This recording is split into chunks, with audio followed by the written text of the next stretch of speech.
had. And then you might have noted that during that particular time, the thinking, that the culture and the art that we had was very rich and is still rich up to now.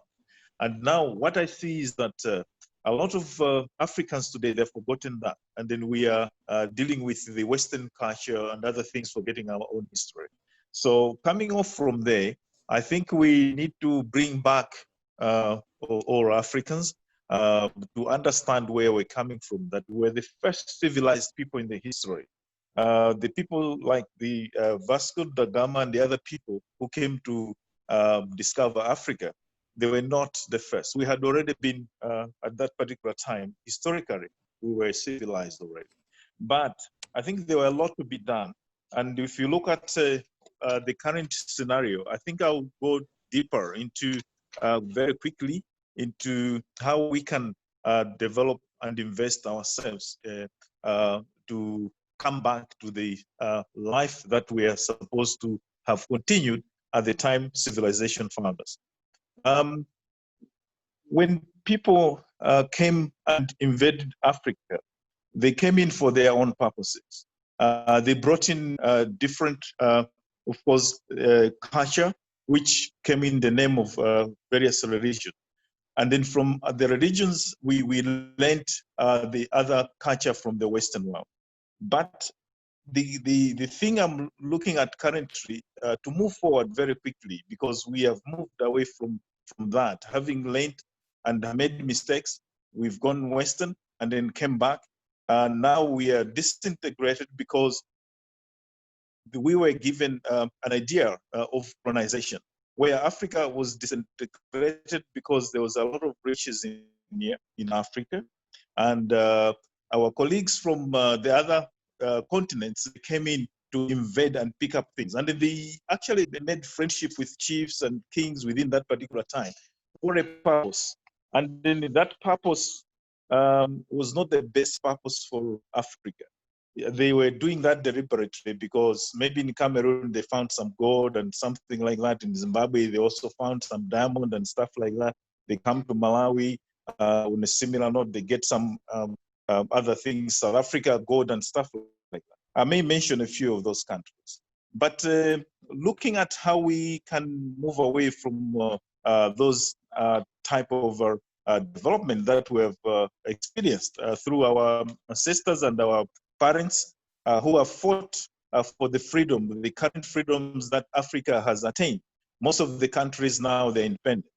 Now from independence, and then we traveled further to seeing the countries becoming democratic.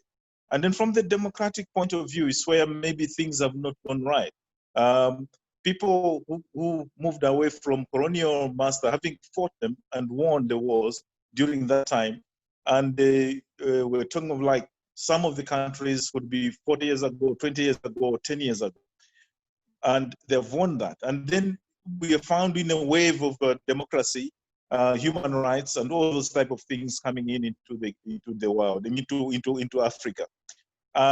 We were overwhelmed, and then before we step into something new, another thing comes in. And then the democracy aspect, I think, has not been properly embraced, because that's a Western culture thing that was brought in. And then we learned about it. It's also a good thing because it was talking about the human rights and the other things, gender inclusiveness and all those type of things. Very nice. But what may have been forgotten is that as they bring those things, they're also colonizing through the economy. And Africa being as it is, we found ourselves like we were in a poverty scenario because most of the things, our colleagues, they developed themselves very quickly using our resources, whereby now they came back to invest in us in a different format. That's a second colonization through economy. And they got what they wanted, and they lend us money, which we strived and through taxes from our own people to start paying out all those loans. Now, to cut the story short, I was looking at about 7 components that we quickly could look at. First of all, it's the same people brought corruption into this world. And then we need to remove that corruption first, because they came in, picked up our assets, pick up our things. We need to remove that corruption behavior and improve on education, because once we sensitize our youth, they will learn more that corruption is not the best component on earth. It's not something that we had, because as Africans, we kept our families, we kept ourselves together, we shared everything, and there was no corruption. We just needed to enhance on education, and then again, we need to invest in healthy infrastructure, keep the people healthy in all aspects of our lives. And then another third thing is we need to invest in food security. If you remember, in the past, Africans, we used to share food and live together as a family.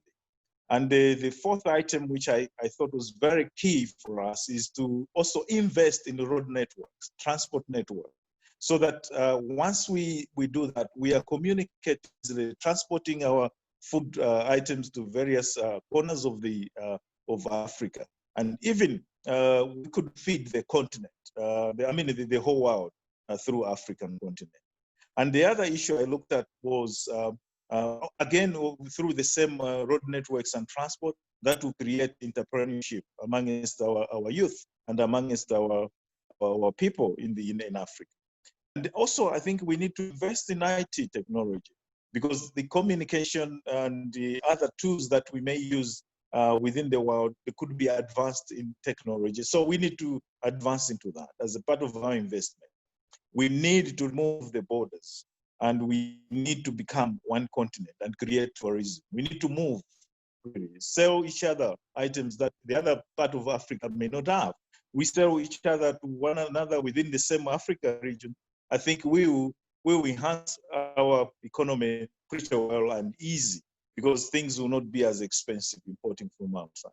And the lastly, I thought we need to use our norm of love thy neighbor as prescribed in the spiritual and physical world and culturally. We've lived in that particular type of world all along. We've loved our sisters, we've loved our brothers. We've lived in a family where there have been extended families, and nobody would know who is the son of who is the daughter of. So I believe these 7 components would be ideal for us to develop Africa. Thank you for the time. Thank you very much, sir, for the contribution. Before you go, I still have another question to ask you. We spoke about Africa forgetting the history. Is it? I read somewhere that Africa believes, or Africa thinks, that their history begins only from slavery and slave trade. So is it a conscious decision to only concentrate on that which actually made Africa really known? Or is it that they need to, or is it involuntary that it's only the slavery and slavery that comes to mind when we think of Africa?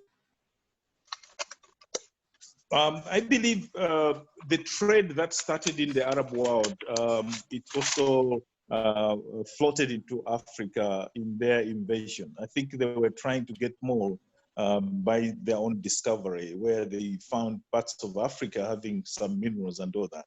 And in the process, as the kings, we protected our rights at that particular time.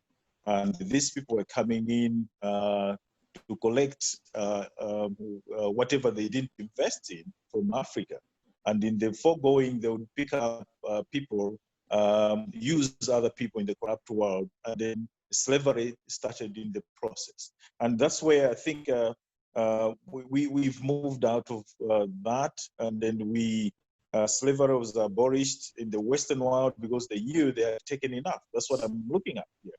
So I believe the part of the history of slavery was not meant for Africa, because at that particular time we're civilized. But it's the same corruption. Remember, I started with the word, let's remove corruption. It's the first thing we need to remove. And this corruption also started way back. We were being corrupted by other people, by being given some new type of dimension of economy. So the trading between that particular time, when it went even to people, if I may look at the whole thing, is that other world, the Western world or European world, if you look at their development, it was built by Africans. And because of the slavery, and they were using them because at that particular time, industrialization had not yet started, and they had to use manual, which were our people from Africa. And this is dangerous. And that's why Africa had to start fighting back on this slavery aspect. I think I've answered that bit. I'm not very sure whether that's what you wanted from me. Well, that's good enough. And last question for you.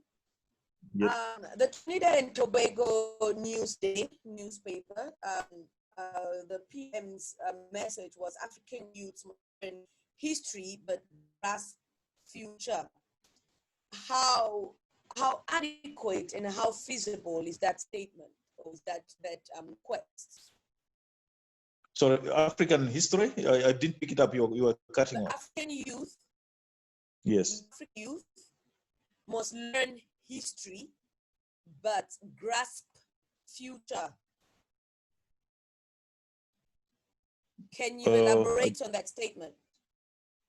No, I still, I think I haven't picked what you're trying to say. Can you rephrase just your question? Kennedy, can you hear me? Yeah, you're cutting off at some point, I think because of the network. Can you say it again? You can take it again, we are getting you. If you look at Kennedy's screen. Yes, okay, yes, I can see you. Can you read that? Yeah, okay. Okay, can you say what you wanted to say then again? So can you elaborate on that statement? That was the speech given to the... No, I haven't read it. Where do I touch that? Okay, just a minute. Look at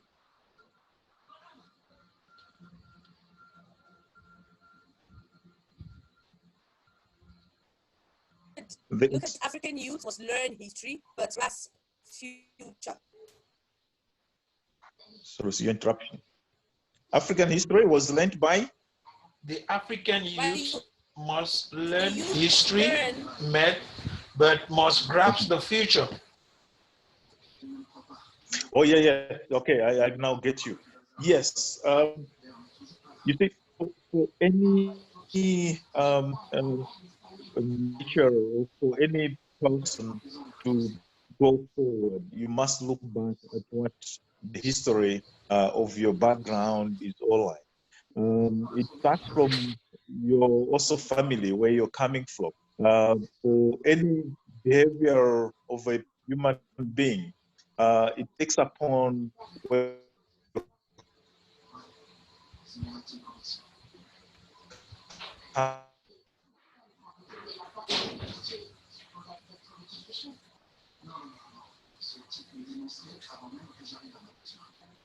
I think different to other cultures. So, in my opinion, yes, the generation of today, the youth, they have to learn the history in order for them to go forward. What they want, and they also don't know where they're focusing on to in whatever they are doing, then definitely we will not have the youth that have a direction. We need to have a youth that know their background, the history of their parents, how they have lived, and then we need to know the youth. The youth must know as well what is happening now, and is this relevant to the type of life they want to live in. And that will direct them to change immediately and then move forward. And it takes them, and they should not wait for that. We want the youth to start moving forward. And we want the youth to start thinking, to focus on today's life for their future.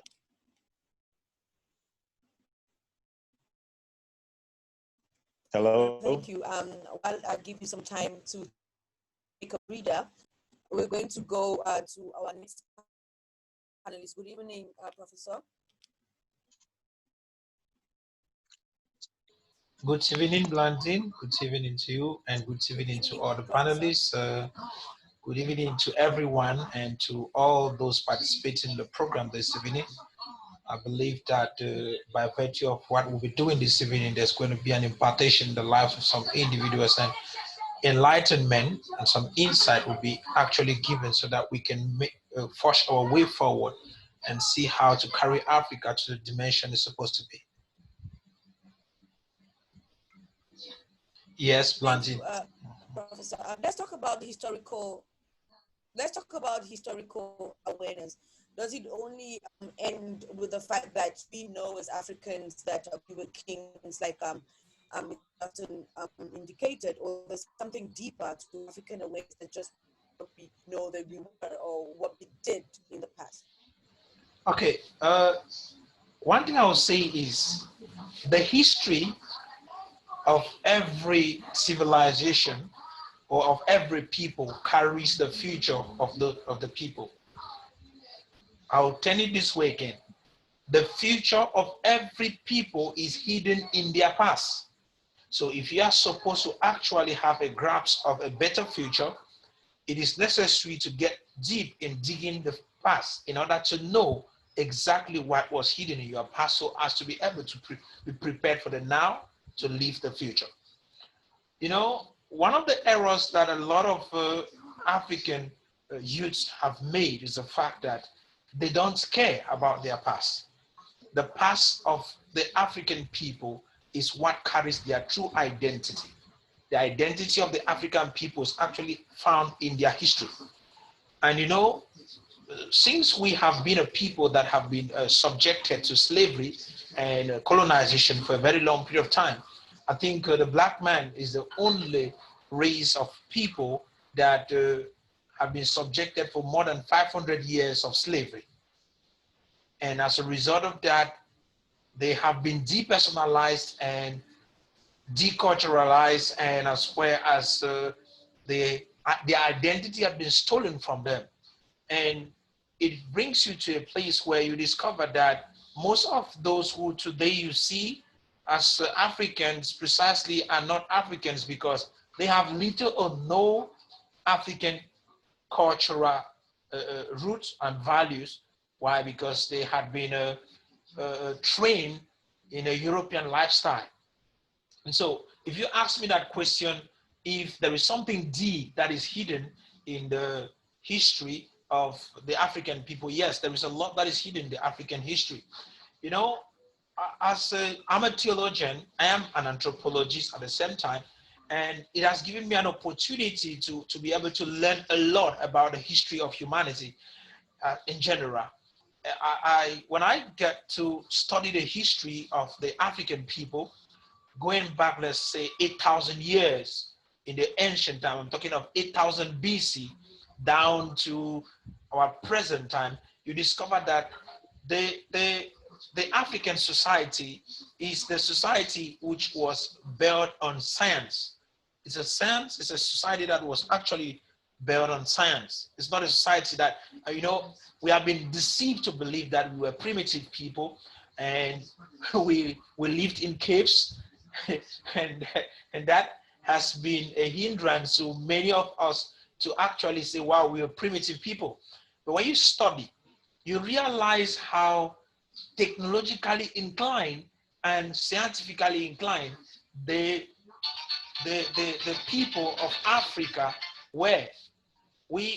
Our ancestors, before they even developed their theology, or let me use the word, their spirituality is a product that came out of science, because they were questioning the environment, and as a result of that, they got to develop what we have today as African spirituality.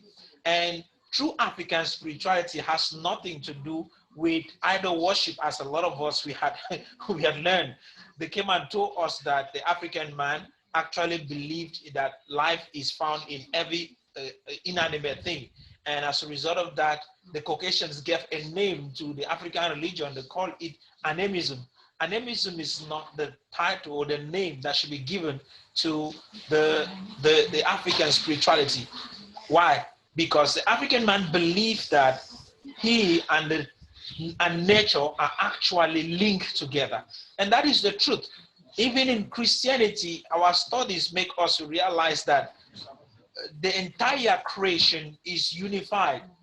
Is unified. And as a result of that, we get to live to realize that we are not separated from the environment. Our environment and us are linked. There's a link which cannot be broken. What am I saying? I said last time here about the holistic nature of African spirituality, which has to do with combining the physical and the spiritual realm put together. That's what we believe in. And a better word to actually describe such a belief is what I should call vitalism, not animism. So animism should not be a name for that. Vitalism should be, because we believe that life is found in everything, and that is true. And there is a strong statement that when I was studying, I discovered that one of the, in fact, the philosophy that the Africans held is that they said God is the way of life. They said the way of God is the way of life. You might call him any name you want to call. Today in my village, they call God, they have 3 or 4 different names that they use in calling God. They call God Ningong, they call God Mbom, they call God Bobo. All those names are actually names of God. You know what I discovered in that? I discovered that Trinity, the whole idea of Trinitarian belief was found in African spirituality. And that is where I got to be so excited, because I discovered a lot of things. And by virtue of that understanding, I can best teach the African history to the African people, because I now understand why they live the way they live. I now understand where the misunderstanding from their cultural and values have been actually misinterpreted. So to round it up, I'll just say Africans believe in life. And it is the belief in this life that brings what we call science. Life is found in the water. Life is found everywhere. And so the African people believe in life. And I want to come back to say, when you look at that history of the African people and the source of their spirituality, you get to know that there are people who are intellectually inclined. And they are not just intellectually inclined, they are technologically directed. They are people who love to investigate matter and things. That is science. So if we can get to know that it was based on this investigative nature of our ancestors that they developed the first kind of writings, because what we call as literacy, writing actually started in Africa. Letters started in Africa when they started with pictography, and they started doing that. That's why if you look, the history of Africa is carved on stones. The history of African people is carved on stones. It cannot be, you can't do anything to take it away. A lot of Europeans come and they told us that the ancient Egyptians were white people. That's a lie. I can anthropologically show you that the ancient Kemets were black people. The word Kemets in the first place actually means the great black. And you see, as a result of this lack of historical background and insight, we have been made to believe that we are primitive people who were living in caves before the white man came to Africa. But if you look into history, you discover empires that were existing in Africa when Europeans were actually living in caves. Be very careful about what I'm saying. And I'll still say this, what we have today as the pyramids in Egypt are still a proof of the fact that the African people were more civilized. Why? Because the pyramids that we have today standing in Egypt have the science behind its infrastructure, behind that infrastructure and architectural design till today has not been beaten. Nobody has been able to beat it. Nobody, even some people are thinking that those pyramids were not built by men. Some people are saying that they were built by giants, but they were built by Africans. Why? Because of their technological know-how. And just imagine, we talk of modern agricultural systems. They actually started in Egypt. Irrigation started in Egypt. Not just to go further, when we look, we are not only talking about the irrigation agriculture. Let's look at other aspects. Medicine. Medicine started in Africa. When you look deep, you realize something that is so powerful about this aspect of medicine. Today, when you ask a student who is the father of modern medicine, you hear a name. They'll always tell you it is Hippocrates of Greeks. But you know, Hippocrates actually came and studied medicine in Africa, and one of the African scientists and priests, as well as architectural engineer, whom was called Emetes, is called, in fact, in Greek mythology, is a god. They named Emetes as a god. Why? Because of his scientific know-how. He is the father of medicine. And you can imagine, Hippocrates came to Africa to learn medicine around the 300 BC. But Emetes existed 1,500 years before he came to Africa. And he is the person that brought down what we are using till today. 70 different practices that are practiced in modern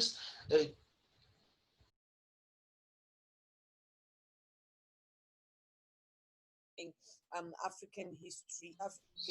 Sorry. My connection is disturbing. It just went off.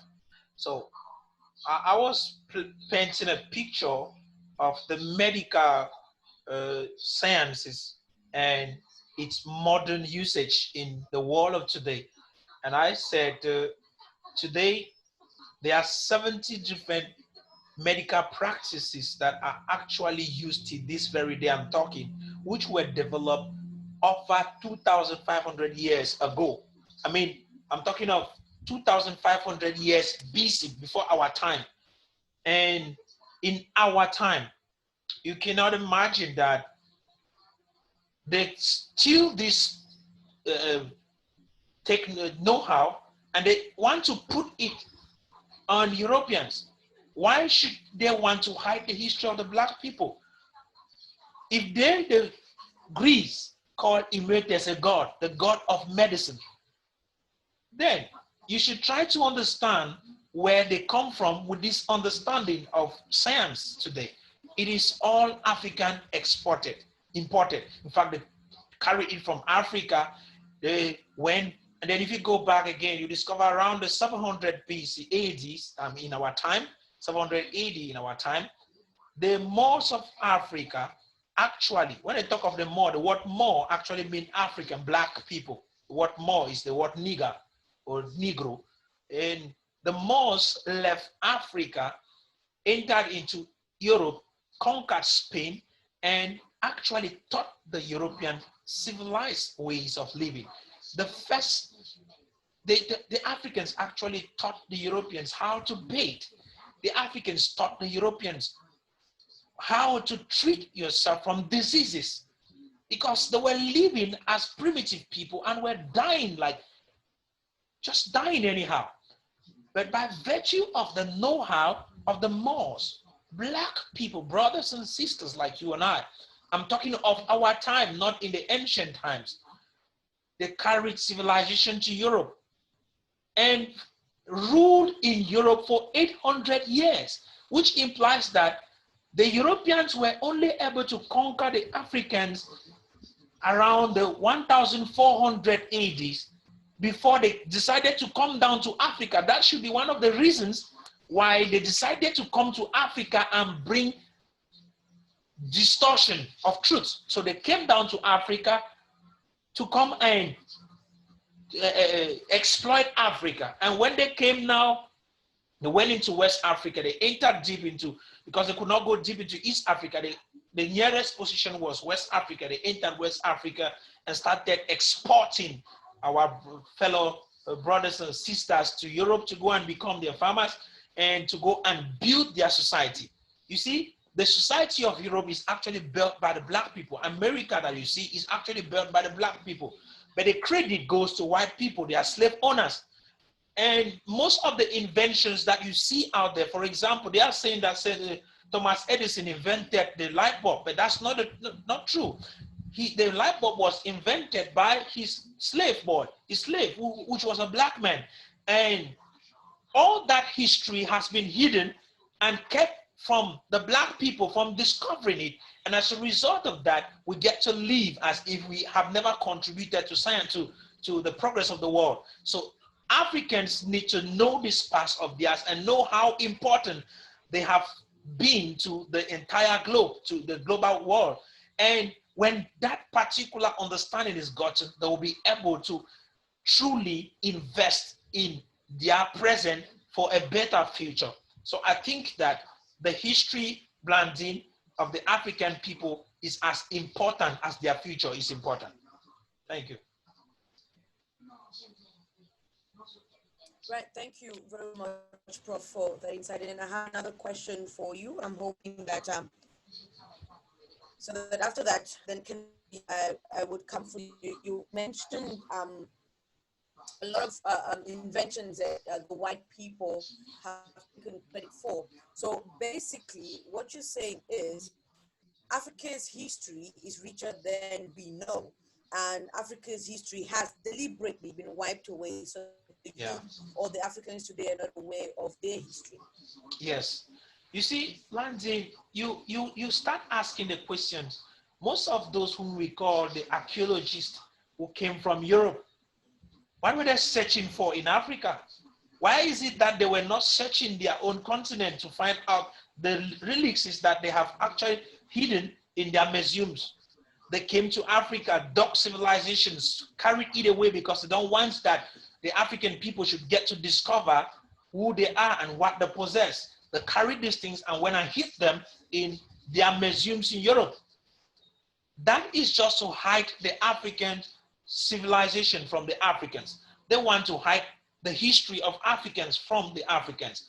And as a result, they take credit for what they did not actually do. When you watch most of the films that are actually produced in relation to ancient Egypt, which color of skin do you see projected as the ancient pharaohs? You discover that the ancient pharaohs in most of their films are white people. But that is not true, because that is deception.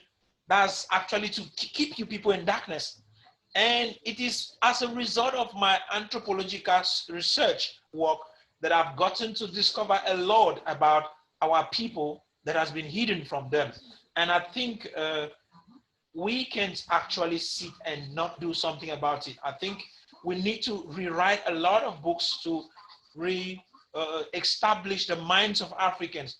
That's why I will be telling you this. I conceived a project of actually establishing a Pan-African library in most African nations, because if we don't do that, a lot of Africans will be in blindness. It will be living in darkness, which they need to. I mean, if we need to go to the Caribbeans and also teach them this truth, we need to carry this thing to the Americans and even to Europe to make them to realize that their history never started from slavery. The white people came and cut your history from you and introduced what is not true. And you see, most of what we study in schools today in the name of history, as African history, starts with the scramble of Africa, when the white man came and enslaved us, and from there they came and they deceive you, and they literally say that our grandparents were living in caves, and that's not true. Those are lies. They literally make us to believe that the African ancestors, some of them were monkeys. In fact, they were living like monkeys in bushes. But can you know that before the Europeans came, the Ghanaian Empire started in the year 500 BC. 580, I beg your pardon, 580. The Ghanaian Empire started in the 580, and there were the architecture that was actually seen in Ghana. If you go back to study history, you'll be shocked. When you look at we talk of the Songhai empires that were found in Africa, the Malian Empire, the first university that ever existed in the world actually was in Africa. I don't want to talk of the ancient times in Egypt. I'm talking in Timbuktu. The very first university in our modern times actually was built in Timbuktu in Mali. For who? It was for Black people. It was for Black people. And when you see all this history hidden, and they come and tell you people they brought civilization to you, what were they using to teach in those universities? Were we not having writings that were there? And so those are some of the things that actually makes some of us, the Black people, to feel so intimidated when we meet the white people. Some of us, we get to feel so we are inferior. We feel inferior before them. And that is why you see a Black man who study in the same class like a white man. When he comes to Africa, he is paid low. But when a white man comes to Africa, they pay him high. They are of the same class. They have studied the same thing.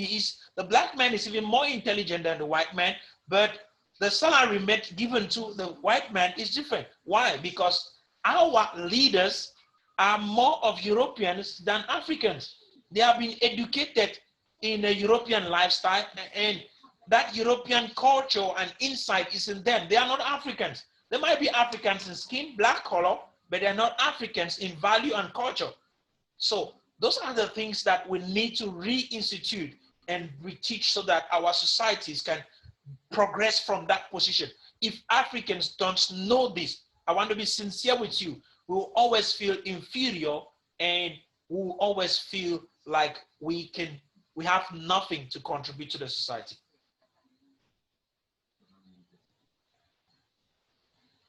Right. Thank you very much, Prof, for that contribution. Kennedy, are you there? I am here. Hi, Kennedy. Can you unmute your mic? Yes, I think it is unmuted. I am here. Okay, thank you very much. My question to you is the second part of the topic for the day, and we're talking about action-driven strategies, right? We've heard from the two panelists talking about the forgotten history of Cameroon and the necessity to reintroduce the history, proper history to Africans. Sorry, I'm talking about Cameroon. To reintroduce the proper history of Africans to Africans, let them understand the history don't begin from the scramble of Africa, which is what, well, we started in Cameroon. We started African history with the scramble, not knowing who we actually were until a period of time when extensive studies actually taught us who we are. So my question to you is now, realizing all of this, what strategies do you think we implement to, first of all, educate the African man on that the African man is facing today? Thank you very much for that question, Blandine. And I think that the historical awareness is very historically in the past and dwell on it in a way where they are consumed by the past. The past, in my opinion, should serve to motivate and drive future actions. And so, in terms of the strategies moving forward, it ought to be driven firstly by education to sustain development in the future, to sustain their lives currently, to sustain future generations. In fact, the strategies should be driven to bring out the greatness, right? And the emphasis should be on building, developing, growing greatness, The past has its place. It is very important. People ought to know it. They ought to know it factually, but it need not necessarily be the sole purpose for their existence, because what has been observed is that a lot of people are dwelling on the past in such a way where it's bringing out hate as against bringing out creativity. So that a lot of the past is indeed difficult to swallow and difficult to come to terms with, but it's gone. And when you spend your energies today being consumed by that past, that is where I have a difficulty. For me, the focus ought to be on the future. And the future has to be with being strategic. So your development has to be multilateral. You're developing on many levels. You're developing on medical, engineering, technology, aerospace, you know, the length and breadth of things that are youthful. And many of the universities have the courses, but there aren't opportunities there aren't opportunities to these new graduates to launch into new areas. So that, again, to stay close to your question, action-driven strategies, in my opinion, there should be capacity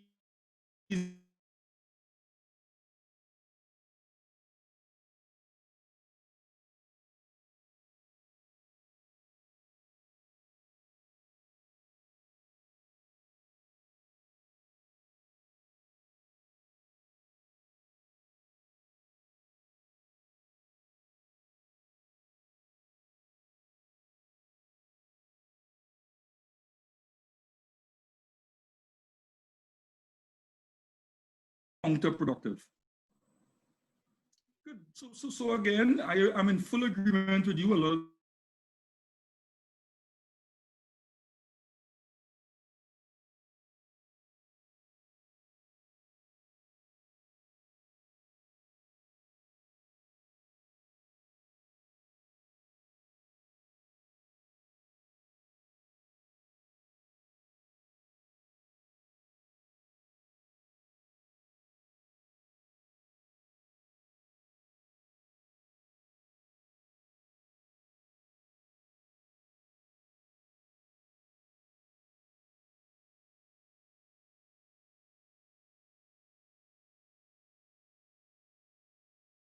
if it is taught in schools, great. If it is not, then parents need to teach their children. And if the parents don't know, then the children who know need to teach their parents.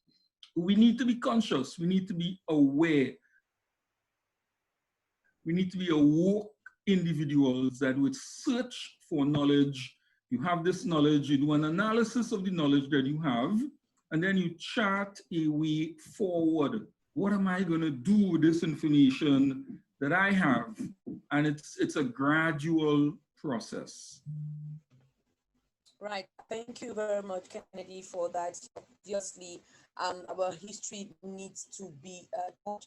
And as you said, it is a gradual process. And as long as we have it out there, I believe that a lot of us with open minds will be able to grasp that and affect the next person.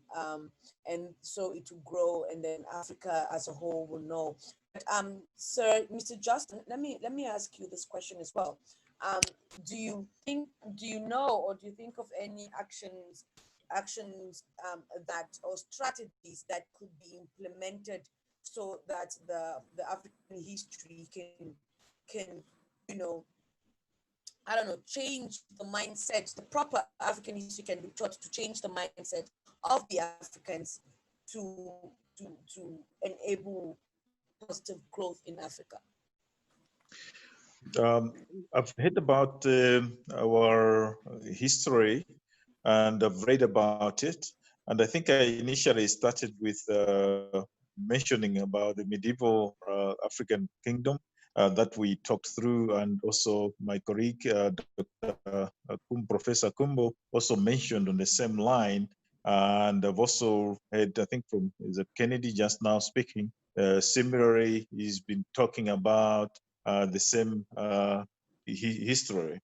And he's also actually mentioned how we can move forward. In my opinion, I'm looking at the strategies that we need to take now as Africa.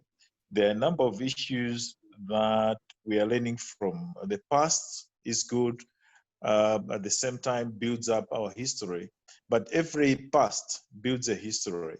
As I initially said, I think we came from archaic history, we would call that way, then we went into civilization, and then we went into what we'd call colonization, and then we went into also democracy and all those type of things. They're creating history every time.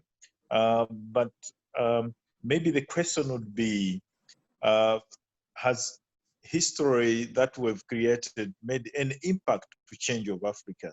Possibly not.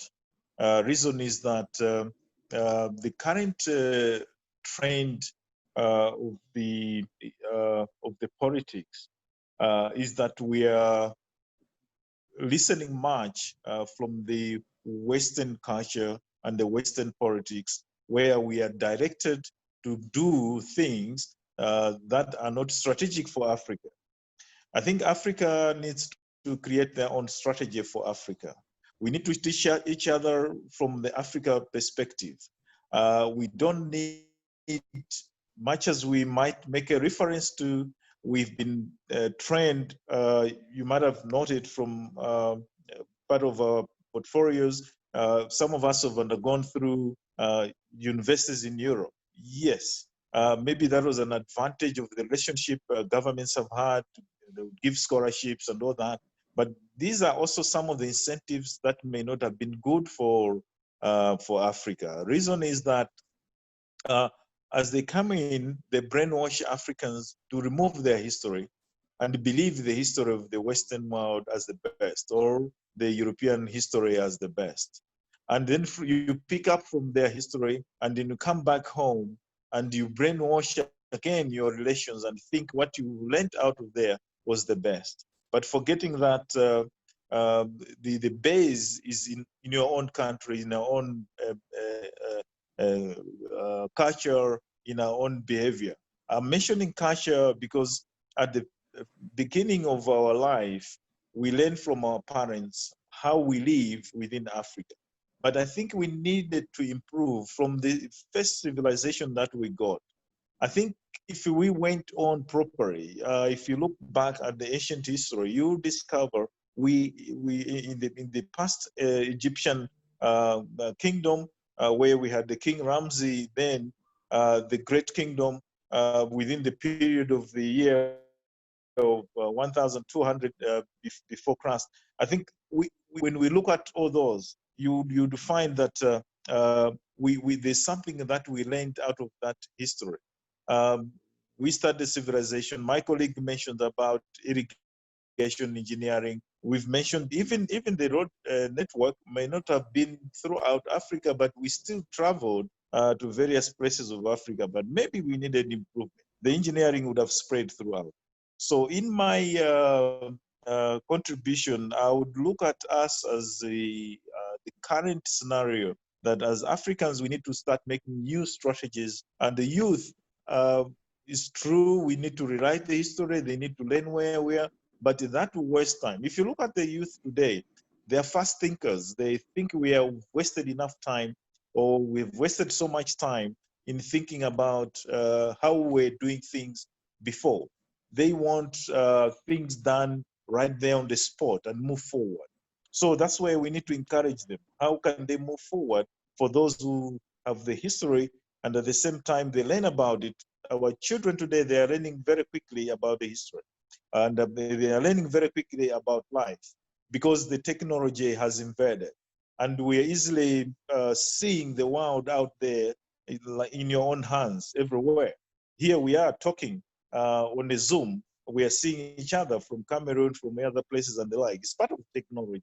So we need to move with that. Once we move with that type of strategy, then we'll see ahead of what we are supposed to achieve.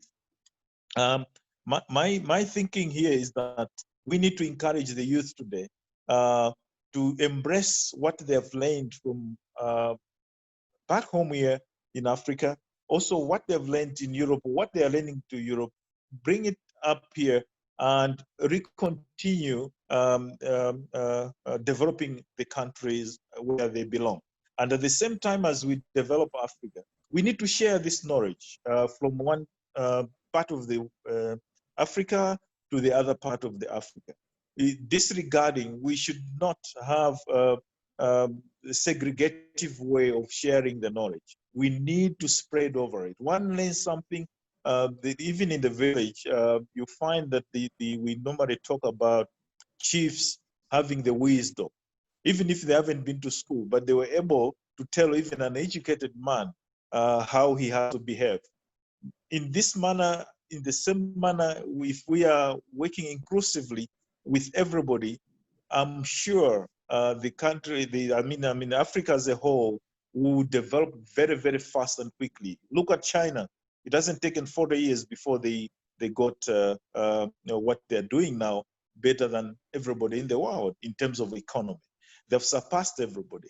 But we can surpass them within a short period of time. Learning from them, learning from Western, and the problems all over the world.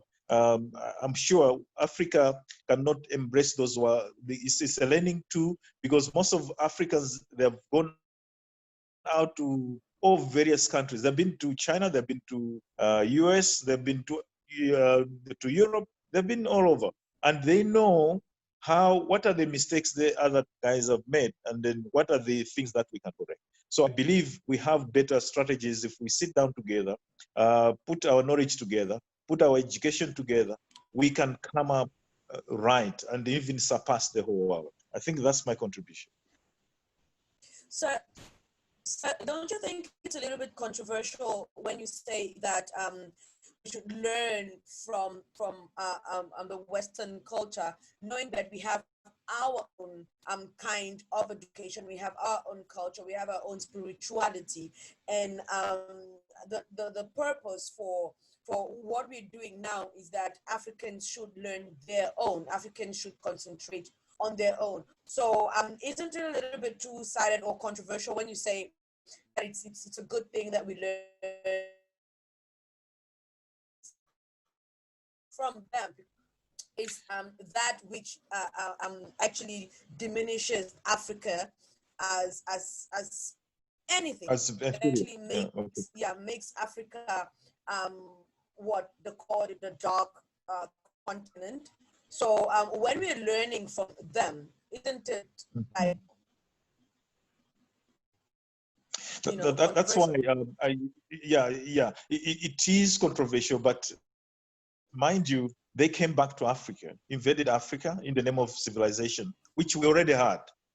Now they brainwashed us. The generation from generation, they knew how to play around with Africans because we played inferior. Slavery went in and all sorts of things. And then we were enticed with money from Europe, from Western world, and then we were given into fund of loans and the like through World Bank and other places and other bodies. And then we have learned to gather with them, and sorry to mention, or I may not be sorry, but they have taken us out to Western world. We meet the UN and other places, feeding inferior as well as Africans. Why can't they meet here? We organized our own African Union and all other bodies within here, SADC region. We had SADC, we had ECOWAS, we had AU and all that. Where are they? Why are they falling? My belief is that mind you, as I said, every step we move in, there is history we are writing. And the history we are writing, we are learning it from various, we didn't know about democracy, we had democracy before. Africa had democracy. One might say, yes, Africans have led the autocratic life, but it's not true. Democracy started in our families, and we started way back. But somebody else had to rename it by giving it a different thing. Name about human rights. We had human rights here. Yes, we lived within our culture based with other bad behaviors that were not good. But then we could have improved on them. We managed, I'm sure we did. But because of the brainwash that happened and the economic relationship that started building up because some people were interested in Africa, which they are still up to now, that already creates a problem for us. So we, as I said, we've learned enough from them. We've sent our children to Europe. We've learned in Europe. We've come back. Now it's a time for us to rebuild our history and using the knowledge that we have learned, not the culture. The culture is different from the knowledge. You can learn something and never change your culture. You can come out from Africa, go to Europe, and never take their culture the way they behave. Culture is about the behavior of somebody in terms of how you want to lead your life. But okay, one might say, okay, the education you have learned from there is a new culture, but at the same time, it's an opening of your mind to reset your African concept by bringing in a touch of other behavior that is good. You can't say everything that you learn from Europe is wrong. You are learning something that you build up good things of your own so that you build a better culture of Africa. That's how I put Right. it. Yeah. Okay. Yeah. Thank you very much, sir, for that. You've actually clarified that for me because I was actually thinking how do we how Kennedy, could you mute your mic? I was actually wondering how we could prosper the African continent with foreign knowledge. Okay, Prof, are you there? You organize that. Say again. I'm there. Can you take Kennedy to office mic? Yes. I think you're a host. Could you mute his mic? No, I'm no more host. One button, 101. Kennedy, can you off your Kennedy, mic, could you please? mute your mic?